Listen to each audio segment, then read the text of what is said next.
கையில் என்ன இருக்குன்னு பார்க்குறீங்களா? இது தாங்க சிக்கன் கபாப். ஜலம் உத்தமா சூர்யா ட்ரோபிகா சத்து, சூர்யா ட்ரோபிகா செரிக்கம்பாங்கன்ல இந்த கபாப் கடை போட்டிருந்தாங்க. ஒரு 12 மணி போல் இந்த கடைக்கு வந்திருந்தேன். அப்போ இன்னும் சிக்கன் கபாப் ரெடி ஆகல. அப்புறம் மற்ற கடைக்கெல்லாம் போயிட்டு ஒரு ரவுண்ட் அடிச்சுட்டு வரும்போது சிக்கன் கபாப் ஒரு வெளியே ரெடி ஆயிடுச்சு. அப்புறம் ஒரு சிக்கன் கபாப் சொல்லியிருந்தேன்.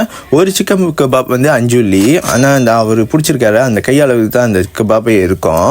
என்னடா பார்க்க சிக்கன் கபாப் மாதிரியே இல்லை, இதை பார்த்து சிக்கன் கபாப் சொல்றானே அப்படின்னு நீங்க யோசிக்கலாம். இந்த டவுட் எனக்குமே இருந்துச்சு. இதை வாங்கும் போது நான் கூட நினைச்சேன் ஏதோ பெருசா தான் கொடுக்க போறான்னு. பார்த்தா இதோட வச்சு அந்த பேப்பர்ல ரேப் பண்ணி கொடுக்குறாரு. கேட்டா சிக்கன் கபாப் சொல்றாரு.